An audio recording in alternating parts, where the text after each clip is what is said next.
Hello friends, welcome to LK academy. હું આકાશ મહેતા. આજે આપણે ડિસ્કસ કરીશું કરંટ અફેર ફેબ્રુઆરી મહિનાનું Gujarat specific. Let's start with the first news.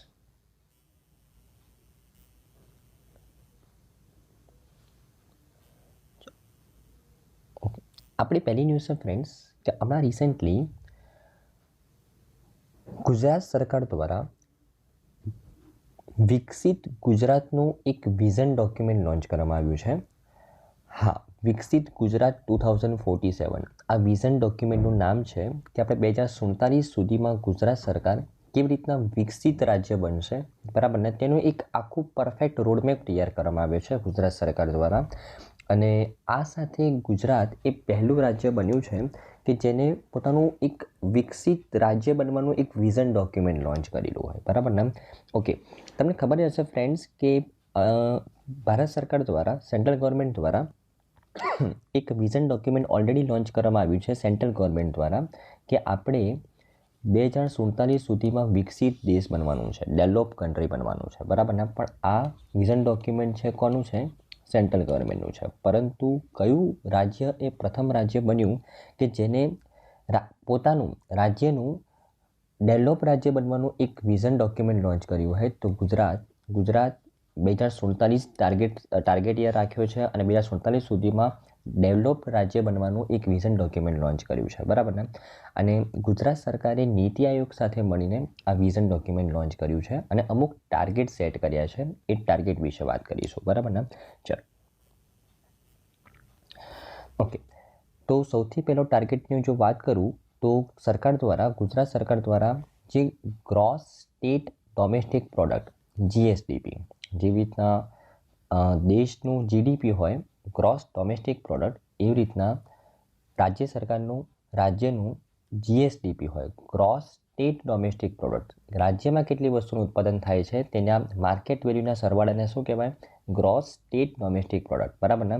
તો રાજ્ય સરકારે GSDP 2047 સુધીમાં $3.5 ટ્રિલિયન ટાર્ગેટ રાખ્યો છે, ધ્યાનમાં રાખવાનું છે. ઓકે, આ ઉપરાંત હાલમાં દેશની કુલ વસ્તીને આપણે 5%નું પ્રતિનિધિત્વ કરી રહેલા ગુજરાતનું લક્ષ્ય દેશના GDPમાં તેનું યોગદાન હાલના 8.5%થી વધારવાનું છે, બરાબર ને.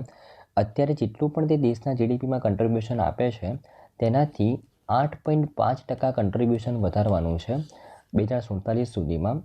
અને ગુજરાત એ દેશના 5% વસ્તીનું પ્રતિનિધિત્વ કરી રહ્યું છે, બરાબર ને. અને એ દેશના GDPમાં અત્યારે જેટલું કન્ટ્રીબ્યુશન આપે છે તેના કરતાં 8.5% વધારે કન્ટ્રીબ્યુશન આપવાનું ટાર્ગેટ ધરાવે છે 2047 સુધીમાં આ વિઝન ડોક્યુમેન્ટની અંદર.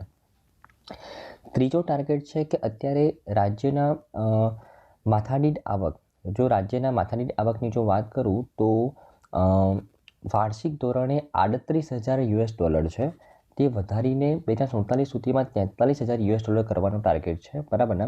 અને આ ઉપરાંત જે એમ્પ્લોયમેન્ટ જનરેશનની અંદર અત્યારે મહિલાઓની ભાગીદારી 42% છે, જે 2047 સુધીમાં 75% કરવાની એક્સપેક્ટેશન છે, બરાબર ને. એક ટાર્ગેટ સેટ કરવામાં આવેલો છે. તો આ એક 3 મહત્ત્વના ટાર્ગેટ છે.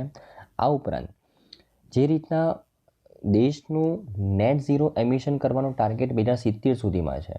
નેટ ઝીરો એમિશન તમને ખબર જ હશે ફ્રેન્ડ્સ. નેટ ઝીરો એમિશન કોને કહેવાય?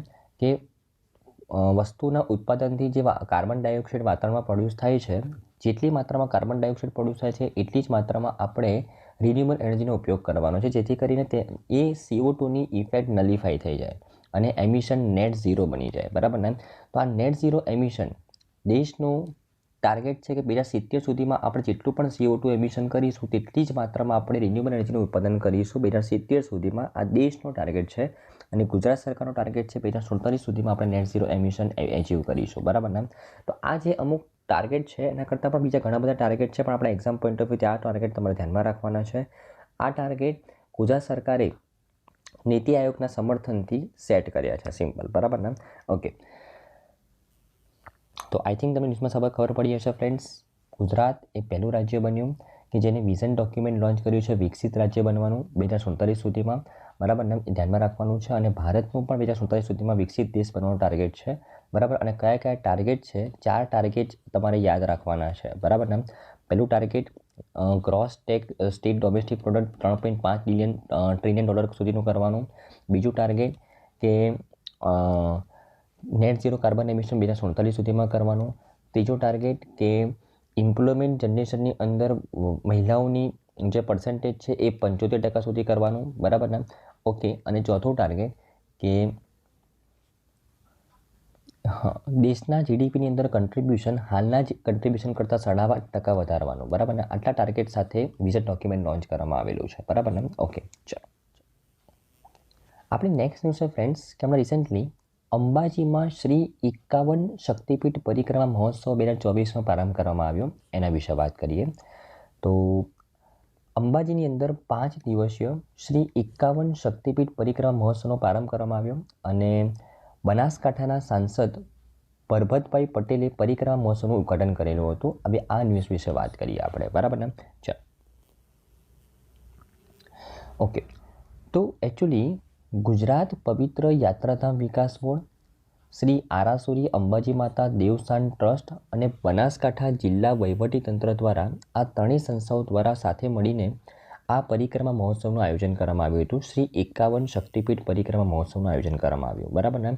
અને ગુજરાત પવિત્ર યાત્રાધામ વિકાસ બોર્ડના સેક્રેટરી શ્રી આર રાવલે આ 5 દિવસીય મહોત્સવમાં કરાયેલા આયોજન અને વ્યવસ્થા અંગે માહિતી આપતા જણાવેલું હતું કે આ મહોત્સવ દરમિયાન રહેવા, જમવા અને વાહન વ્યવહારની સુવિધાનું આયોજન કરવામાં આવ્યું છે. દરરોજ વિવિધ સાંસ્કૃતિક કાર્યક્રમોનું આયોજન કરવામાં આવશે જેનો યાત્રિકોએ લાભ લેવા માટે અનુરોધ કર્યો છે. બરાબર ને?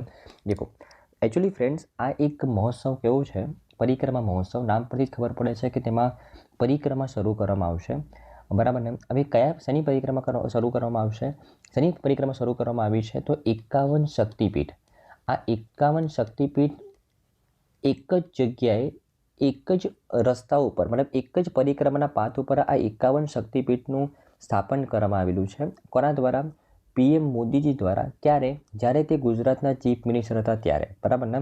પીએમ મોદી દ્વારા જ્યારે તે ગુજરાતના ચીફ મિનિસ્ટર હતા ત્યારે આ પરિક્રમા પાથ બનાવવામાં આવેલો હતો. 65 કરોડના ખર્ચે આ પરિક્રમા પાથ બનાવવામાં આવેલો હતો જેમાં 51 શક્તિપીઠ એક સાથે કોઈપણ યાત્રી એક સાથે 51 શક્તિપીઠની મુલાકાત લઈ શકે તે માટે આ પરિક્રમા પાથ ઉપર 51 શક્તિપીઠ બનાવવામાં આવેલા છે અને આ પાથ ઉપર દર વર્ષે પરિક્રમાનું આયોજન કરવામાં આવે છે.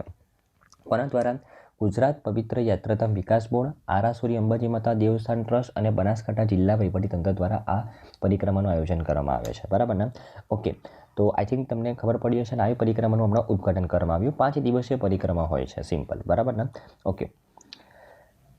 તો જે રીતે મેં તમને કીધું કે પીએમ મોદીજી જ્યારે ગુજરાતના મુખ્યમંત્રી હતા ત્યારે 62 કરોડના ખર્ચે આ 51 શક્તિપીઠ પરિક્રમા પથનું નિર્માણ કરવામાં આવેલું હતું.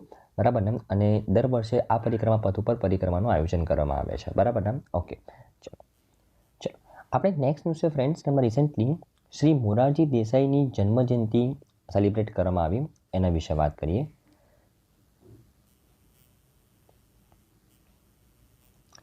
ઓકે. તો શ્રી મોરારજી દેસાઈ જે ભારતના ભૂતપૂર્વ વડાપ્રધાન હતા. બરાબર. તેમનો જન્મ 29 ફેબ્રુઆરી 1896ના રોજ ગુજરાતના વલસાડ જિલ્લાના ભડેલી ગામમાં થયો હતો. ધ્યાનમાં રાખવાનું છે. અમને તેમના પિતા, જો તેમના બેકગ્રાઉન્ડ વિશે વાત કરું, તેમના પિતા એક શાળાના શિક્ષક હતા અને કડક શિસ્તમાં માનતા હતા જેથી કરીને નાનપણથી જ મોરારજી દેસાઈએ તેમના પિતા પાસેથી સખત મહેનત અને કોઈપણ કિંમતે સત્યને વળગી રહેવાનું મૂલ્ય શીખેલા છે. બરાબર ને?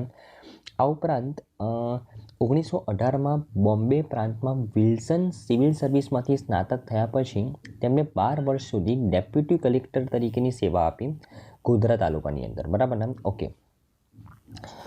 અને 1930ની અંદર જ્યારે મહાત્મા ગાંધીની સવિનય અસહકારની ચળવળ તેના કેન્દ્રમાં હતી ત્યારે શ્રી મોરારજી દેસાઈ એ બ્રિટિશની ન્યાયની ભાવનામાં તેમણે વિશ્વાસ ગુમાવ્યો. મહાત્મા ગાંધીજીએ જ્યારે અસહકારની ચળવળ ચડાવી, બરાબર, ત્યારે મોરારજી દેસાઈના મનમાં આવ્યું કે બ્રિટિશ સરકાર ખોટું કરી રહી છે. બરાબર. ગાંધીજી સાચું કરી રહ્યા છે, સાચા પાથ ઉપર છે. ત્યારે બ્રિટિશ સરકારની ન્યાયની ભાવનામાં તેમને વિશ્વાસ ગુમાવ્યો અને તેમણે સરકારી નોકરીમાંથી રાજીનામું આપવાનું વિચાર્યું અને તેમને ફ્રીડમ સ્ટ્રગલની અંદર ઝંપલાવવાનું વિચાર્યું. બરાબર ને? અને મોરારજી દેસાઈ સ્વાતંત્ર્ય સંગ્રામ દરમિયાન 3 વખત જેલમાં ગયેલા હતા અને 1931માં તેમને અખિલ ભારતીય કોંગ્રેસ સમિતિના સભ્ય બન્યા અને 1937 સુધી ગુજરાત પ્રદેશ કોંગ્રેસ સમિતિના તે સચિવ રહ્યા. બરાબર ને? આ ઉપરાંત આઝાદી પહેલાં તેઓ બોમ્બે ગૃહપ્રધાન, બોમ્બેના ગૃહપ્રધાન બન્યા અને પછી 1952માં તે બોમ્બે રાજ્યના સીએમ બન્યા, ચીફ મિનિસ્ટર બન્યા, બરાબર ને.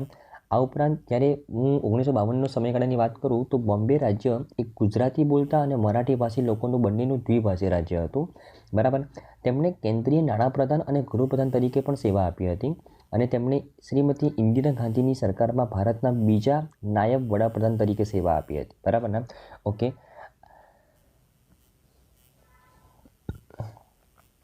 આ ઉપરાંત 24/5/1977થી 28 જુલાઈ 1979 સુધી ભારતના તે ચોથા વડાપ્રધાન તરીકે તેમને સેવા આપેલી હતી. તેઓ ભારતના પ્રથમ બિન કોંગ્રેસી વડાપ્રધાન હતા. તેઓ પ્રથમ ગુજરાતી વડાપ્રધાન પણ હતા. તેવા મોરારજી દેસાઈની બર્થ એનિવર્સરીનું હમણાં સેલિબ્રેશન કરવામાં આવ્યું છે, બરાબર ને. જો હું તેમને મળેલા એવોર્ડ્સ વિશે વાત કરું ફ્રેન્ડ્સ, તો તેમને 1990ના રોજ પાકિસ્તાનનો સર્વોચ્ચ નાગરિક પુરસ્કારથી તેમને સન્માનિત કરવામાં આવેલા હતા. અને આ ઉપરાંત તેમનું જે દફન સ્થળ છે અભયઘાટ, એ અમદાવાદ ખાતે આવેલું છે અને 1991માં તેમને ભારત રત્ન એવોર્ડથી પણ સન્માનિત કરવામાં આવેલા છે, બરાબર ને. તો મોરારજી દેસાઈની આટલી ફેક્ટ્સ વિશે તમારે જાણવું જરૂરી છે, કારણ કે રિસેન્ટલી તેમની બર્થ એનિવર્સરીનું સેલિબ્રેશન કરવામાં આવેલું હતું. તો આઈ થિંક તમને આ ન્યૂઝમાં સારી રીતે ખબર પડી હશે ફ્રેન્ડ્સ.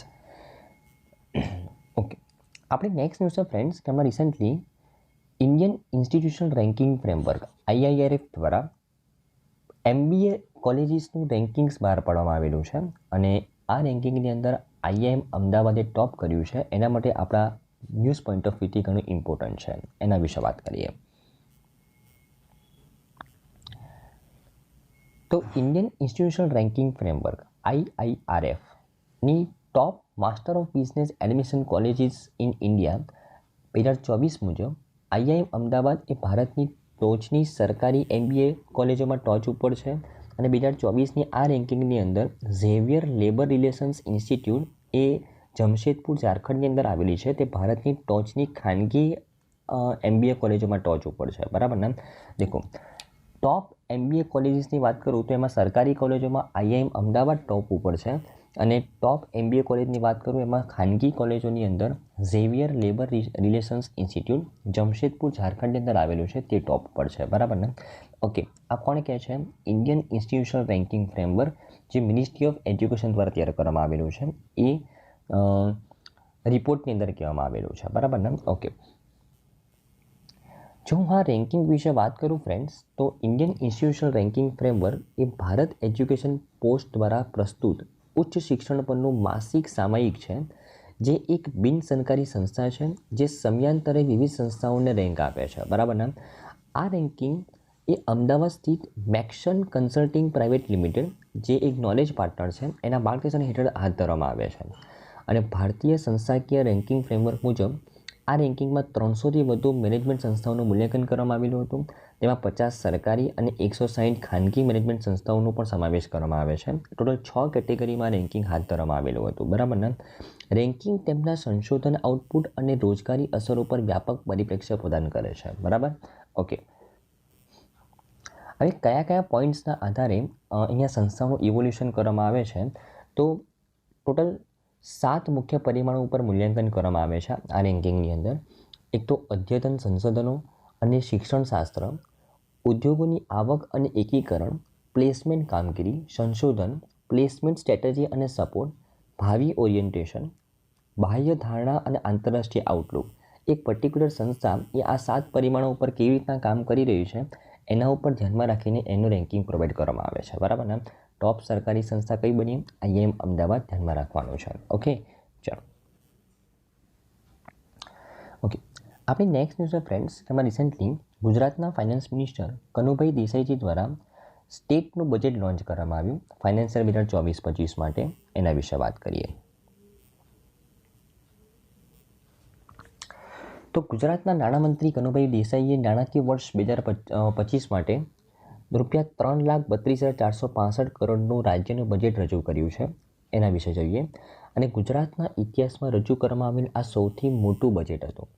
અને આ બજેટની અંદર જેવી રીતના દેશ દ્વારા, સેન્ટ્રલ ગવર્મેન્ટ દ્વારા આ ઇન્ટરિમ બજેટની અંદર 4 વસ્તુ પર ફોકસ કરવામાં આવ્યો છે, તેવી રીતના રાજ્ય સરકાર દ્વારા પણ એ 4 વસ્તુ પર ફોકસ કરવામાં આવ્યો છે આ બજેટની અંદર. ગરીબ, યુવા, અન્નદાતા અને નારી શક્તિ, આ 4 લોકો ઉપર ફોકસ કરવામાં આવ્યું છે, બરાબર ને. અને આ જે બજેટ છે એ જે પીએમ મોદીજીનું વિઝન છે વિકસિત ભારત 2047, એ કલ્પના હેઠળ વિકસિત ગુજરાત 2047 બનવાની આશાએથી આ બજેટ લોન્ચ કરવામાં આવ્યું છે. અને બજેટની અંદર જણાવવામાં આવેલું છે કે ગુજરાતનો વિકાસ દર એ લાસ્ટ ફાઇનાન્શિયલ યરથી આ ફાઇનાન્શિયલ યરની દરમિયાન 14.9% થયો છે. તે ખૂબ જ સારી બાબત છે, બરાબર ને. ઓકે,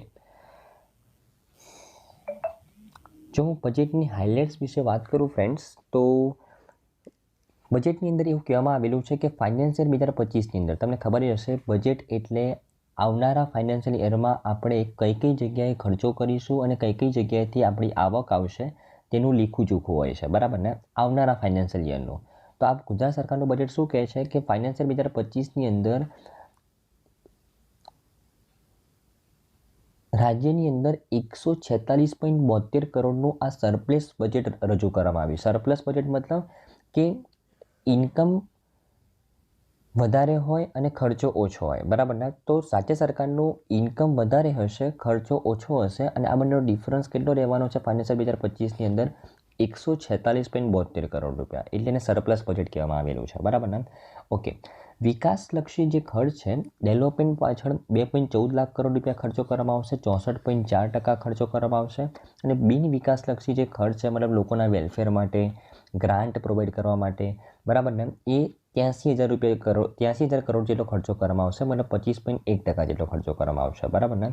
આ ઉપરાંત ખૂબ જ ઇમ્પોર્ટન્ટ બાબત છે કે સાબરમતી રિવરફ્રન્ટનું જે વિસ્તરણ છે, જે અત્યારે સાબરમતી રિવરફ્રન્ટ અમદાવાદની અંદર જ છે, તેનું વિસ્તરણ અમદાવાદથી ગિફ્ટ સિટી જે ગાંધીનગરની અંદર આવેલી છે, Gujarat international financial tax city, આ સાબરમતી રિવરફ્રન્ટનું વિસ્તરણ અમદાવાદથી ગાંધીનગર સુધી કરવામાં આવશે. 38.2 કિલોમીટર જેટલું લાંબુ રિવરફ્રન્ટ બનાવવામાં આવશે, જે એકવાર તૈયાર થઈ જશે પછી તે વિશ્વનો સૌથી લાંબુ રિવરફ્રન્ટ બનશે, બરાબર ને. અને આના માટે બજેટની અંદર 100 કરોડ રૂપિયા ફાળવવામાં આવેલા છે. કેટલા? 100 કરોડ રૂપિયા, બરાબર ને. ઓકે, આ ઉપરાંત તમને ખબર જ હશે ફ્રેન્ડ્સ કે બજેટની અંદર એક તો રિસિપ્ટ હોય અને એક હોય એક્સપેન્ડિચર. જો રિસિપ્ટ અને એક્સપેન્ડિચર, રિસિપ્ટ એટલે આવક, એક્સપેન્ડિચર એટલે ખર્ચો. હવે રિસિપ્ટ પણ 2 ટાઈપની હોય અને એક્સપેન્ડિચર પણ 2 ટાઈપના હોય. રિસિપ્ટ કયા 2 ટાઈપના હોય? એક તો રેવન્યુ રિસિપ્ટ અને કેપિટલ રિસિપ્ટ. એક્સપેન્ડિચર પણ 2 ટાઈપના, રેવન્યુ એક્સપેન્ડિચર અને કેપિટલ એક્સપેન્ડિચર, બરાબર ને. ઓકે, રેવન્યુ રિસિપ્ટ કોને કહેવાય?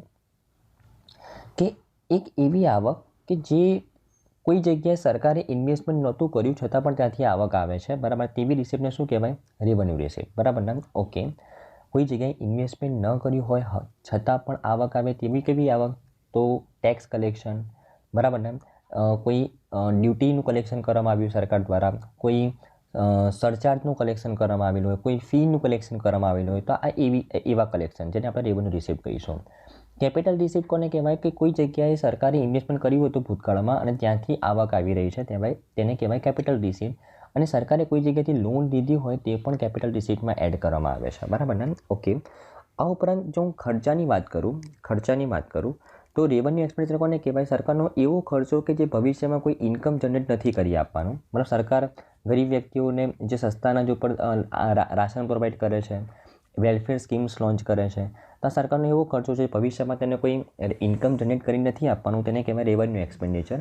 અને કેપિટલ એક્સપેન્ડિચર કોને કહેવાય? સરકારનો એવો ખર્ચો કે જે ભવિષ્યમાં તેને કોઈ ઇન્કમ જનરેટ કરીને આપશે તેને કહેવાય કેપિટલ એક્સપેન્ડિચર, બરાબર ને. ઓકે, તો જો હું મહેસૂલી આવક, રેવન્યુ રિસિપ્ટ એટલે મહેસૂલી આવકની જો વાત કરું તો 2,29,653 કરોડ રૂપિયા મહેસૂલી આવક થશે 2024-25ની અંદર. અને જો હું કેપિટલ એક્સપેન્ડિચર જેને મૂડી આવક કહેવાય, બરાબર ને, મૂડી આવક કેટલી થશે? 95,292 કરોડ રૂપિયા થશે, બરાબર ને. ઓકે, જો હું મહેસૂલી ખર્ચની વાત કરું તો મહેસૂલી ખર્ચ 2,19,831 કરોડ થશે. અને જો મૂડી ખર્ચની વાત કરું તો 1,08,615.70 કરોડની ખર્ચ થશે આ ફાઇનાન્શિયલ 2025ની અંદર. તમારા આંકડાઓ ધ્યાનમાં રાખવાના છે, બરાબર ને. અને મહેસૂલી આવક, મહેસૂલી ખર્ચ, મૂડી આવક અને મૂડી ખર્ચ, બરાબર ને, એ કોને કહેવાય એ તમને ખબર પડી ગઈ હશે ફ્રેન્ડ્સ. ઓકે, ચાલો. તો આ ઉપરાંત સરકારે જે એલોકેશન કર્યું છે અલગ અલગ જગ્યાએ અલગ અલગ સેક્ટરની અંદર એ કેવી રીતના કેટલા રૂપિયા ફાળવણી કરી છે તેના વિશે વાત કરીએ તો ગુજરાતની અંદર 20,000 આંગણવાડીઓને સ્માર્ટ આંગણવાડી બનાવવામાં આવશે અને એના માટે કુલ 55,114 કરોડની એલોકેશન કરવામાં આવેલું છે. આ ઉપરાંત 8,000 નવી આંગણવાડીઓ પણ બનાવવામાં આવશે. આ ઉપરાંત એગ્રીકલ્ચર સેક્ટરની અંદર અને કોઓપરેટિવ સેક્ટરની અંદર 22,196 કરોડ રૂપિયા એલોકેટ કરવામાં આવેલા છે. સોશિયલ જસ્ટિસની પાછળ 6,193 કરોડ રૂપિયા એલોકેટ કરવામાં આવેલા છે. આ ઉપરાંત એજ્યુકેશન ડિપાર્ટમેન્ટની અંદર 55,114 કરોડ રૂપિયા જોગવાઈ કરવામાં આવી છે. પીએમ પોષણ યોજના હેઠળ ન્યુટ્રિશન માટે 1,400 કરોડની જોગવાઈ કરવામાં આવી છે. 20,100 કરોડ રૂપિયા આરોગ્ય અને પરિવાર કલ્યાણ વિભાગને આપવામાં આવેલા છે. બરાબર ને. માર્ગ અને મકાન વિભાગ માટે 22,163 કરોડ રૂપિયા અને મહિલા અને બાળ વિકાસ માટે 6,885 કરોડ રૂપિયા એલોકેટ કરવામાં આવેલા છે. બરાબર ને. ઓકે.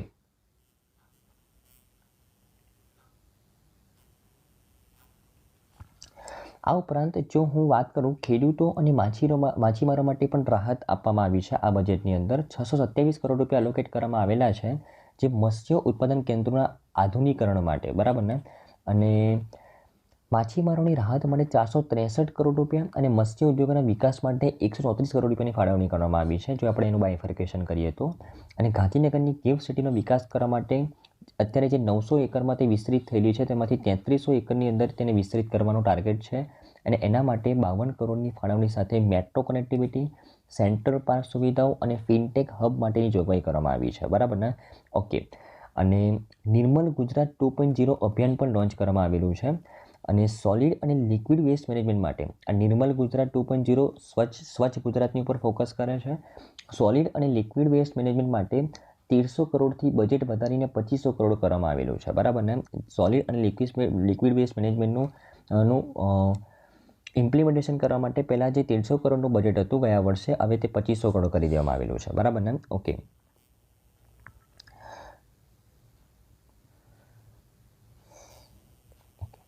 આ ઉપરાંત અમુક વિદ્યાર્થી કલ્યાણ યોજનાઓ પણ લોન્ચ કરવામાં આવેલી છે લાઇક યશસ્વી યોજનાઓ, વાઇબ્રન્ટ ઇન્ડિયા માટે PM young achievers scholarship award scheme, PM young achievers scholarship award scheme Yashasvi scheme launch કરવામાં આવેલી છે. એના માટે 504 કરોડની ફાળવણી કરવામાં આવી છે અને એમાં 40 લાખ અનુસૂચિત જાતિ અને અનુસૂચિત જનજાતિના વિદ્યાર્થીઓને શિષ્યવૃત્તિ માટે ₹360 કરોડ રૂપિયા એલોકેટ કરવામાં આવેલા છે.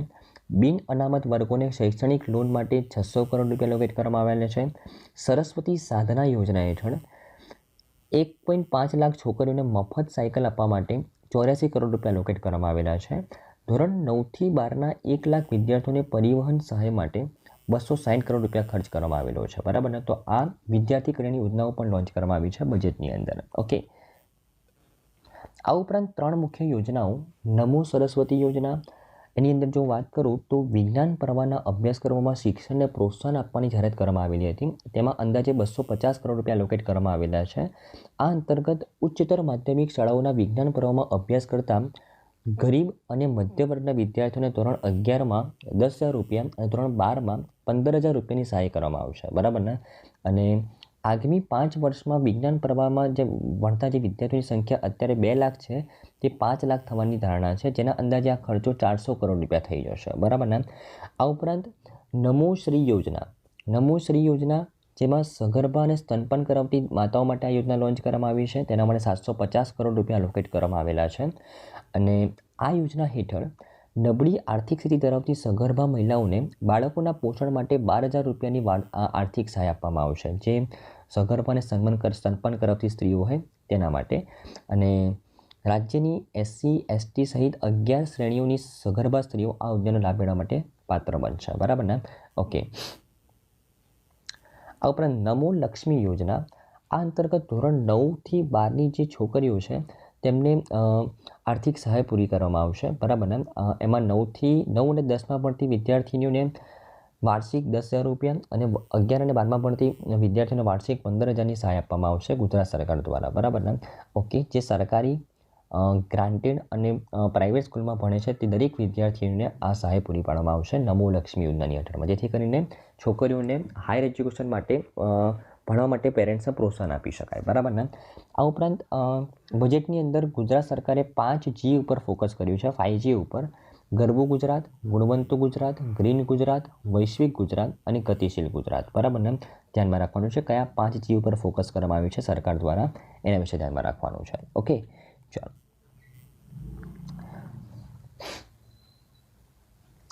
ઓકે, આ ઉપરાંત જો હું બીજી વાત કરું કે કઈ કઈ વસ્તુનું અનાઉન્સમેન્ટ કરવામાં આવેલું છે, તો 1100 જનરક્ષક વાહનો જનરક્ષક યોજના હેઠળ આપવામાં આવશે.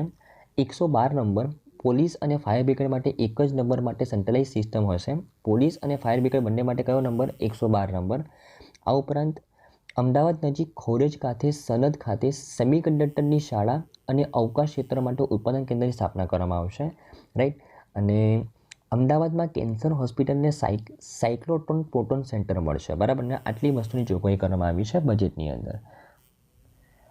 જો હું ગુજરાત વિશે વાત કરું ફ્રેન્ડ્સ, તો મુખ્યમંત્રી છે ભૂપેન્દ્ર પટેલ, રાજ્યપાલ છે આચાર્ય દેવવ્રત અને રાષ્ટ્રીય ઉદ્યાન મરીન નેશનલ પાર્ક અને વાંસદા નેશનલ પાર્ક છે. બરાબર ને? આ વિશે તમારે ધ્યાનમાં રાખવાનું છે. Okay, okay. આપણી નેક્સ્ટ ન્યૂઝ છે ફ્રેન્ડ્સ, તમારે રિસેન્ટલી પીએમ મોદીજી દ્વારા ગુજરાતની વિઝિટ કરવામાં આવેલી હતી 24-25 ફેબ્રુઆરી દરમિયાન. એના વિશે વાત કરીએ. ઓકે, તો પીએમ મોદીજી દ્વારા 24-25 ફેબ્રુઆરી 2024ના રોજ ગુજરાતની મુલાકાત લેવામાં આવેલી હતી. મુલાકાત દરમિયાન તેમણે 52,250 કરોડ કરતાં પણ વધારે મૂલ્યના બહુવિધ વિકાસ પ્રોજેક્ટનું ઉદ્ઘાટન અલગ અલગ જગ્યાએ કરેલું હતું, જેમાંથી 48,100 કરોડ કરતાં વધારે રૂપિયાનો જે પ્રોજેક્ટ છે એ રાજકોટની અંદર એનું અનાવરણ કરવામાં આવ્યું. તેના વિશે વાત કરીએ.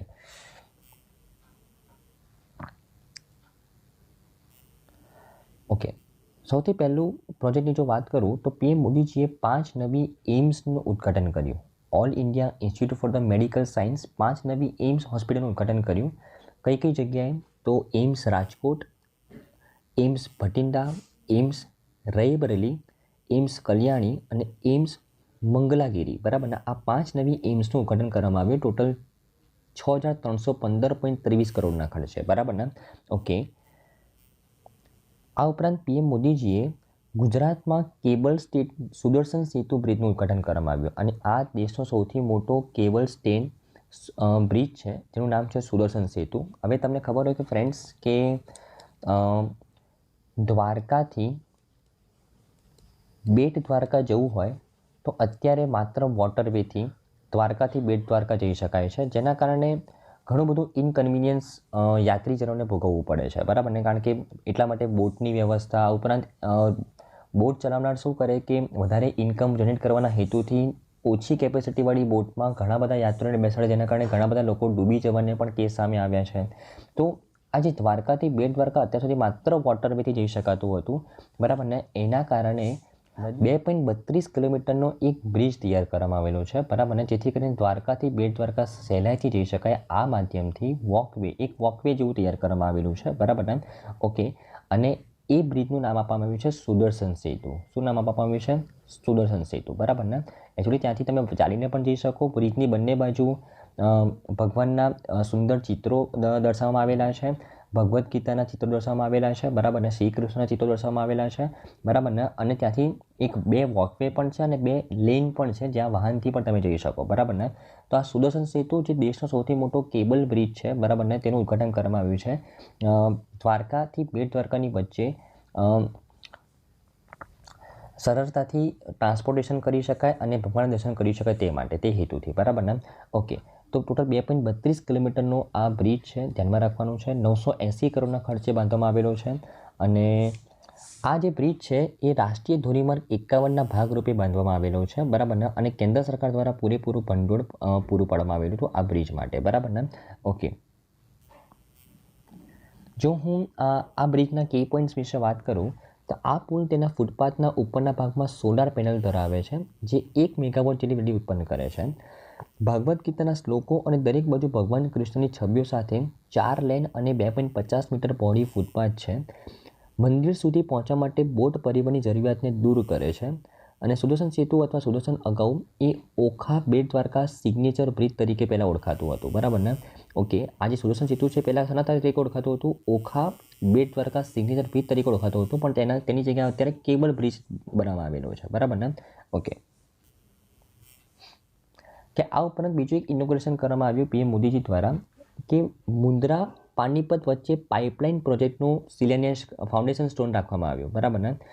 મુન્દ્રા પોર્ટથી હરિયાણાના પાણીપત સુધી, મુન્દ્રા પોર્ટથી હરિયાણાનો પાણીપત, ત્યાં ઓએનજીસીની રિફાઇનરી છે, બરાબર ને, ત્યાં સુધી ગેસ પાઇપલાઇન કનેક્શન પ્રોવાઈડ કરવામાં આવેલું છે, જેથી કરીને ગેસનું ક્રૂડ ઓઇલનું સરળતાથી પરિવહન થઈ શકે, બરાબર ને. તેના માટે આ એક પાઇપલાઇનનું અનાવરણ કરવામાં આવેલું છે. ક્યાંથી ક્યાં સુધી? મુન્દ્રાથી પાણીપત સુધી, બરાબર ને. ઓકે. અને 1194 કિલોમીટર લાંબી પાઇપલાઇન છે આ, અને ટોટલ 9,000 કરોડના ખર્ચે બનાવવામાં આવી છે. તેની ક્ષમતા છે 8.4 મિલિયન મેટ્રિક ટન પ્રતિ વર્ષ ટ્રાન્સપોર્ટ કરવાની. ઓકે, તો આઈ થિંક ફ્રેન્ડ્સ તમને આ ન્યૂઝમાં ખબર પડી હશે. આજની તમામ ન્યૂઝમાં તમને સારી રીતે ખબર પડી હશે. Thank you friends, by.